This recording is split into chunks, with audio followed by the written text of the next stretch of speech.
Guys, उम्मीद करती हूँ कि आप सब खैरियत से होंगे। मैं बात कर रही हूँ सैयद फारूक चैनल से। सबसे पहले हमारे चैनल को लाइक एंड सब्सक्राइब लाजमी करें। शामते अमाल।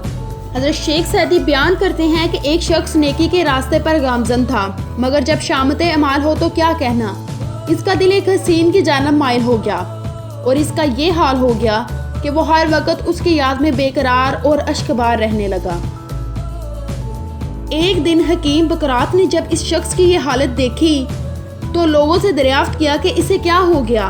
लोगों ने हकीम बकरात को इसकी हालत से आगाह किया कि ये बदबख्त इश्क में मुब्तला हो गया है और इस इश्क ने इसकी ये हालत बना दी है। हकीम बकरात ने जब लोगों की बात सुनी तो उस आशिक से कहा कि क्या तुझे कुदरत के शाहकारों में से एक शाहकार पसंद आया और तू अपनी अकल घुमा बैठा।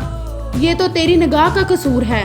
अगर तू हकीकी निगाह से देखे तो एक दिन के बच्चे में भी बेपनाह हुस्न होता है। हक शनास तो एक ऊंट में भी वही जलवा देखता है जो सतह बहनों एक ऊंट में भी वही जलवा दिखाता है जो सतह बहनों को चीन की खूबरू औरतों में नजर आता है। हज़रत शेख सैदी इस हकायत में बयान करते हैं कि जज्बातीपन की बजाय हकीकत की नज़रों से कुदरत का मुशाहदा करो और इस कायनात में मौजूद हुस्न से लुत्फ़ अंदोज हो। और ये बेवकूफ़ी है कि तमाम कायनात की खूबसूरती को नज़रअंदाज करके एक ज़र्रे में खो जाओ। उम्मीद करती हूँ कि आपको वीडियो पसंद आई होगी। सैयद फारूक चैनल को लाइक एंड सब्सक्राइब लाजमी करें। अल्लाह हाफिज़।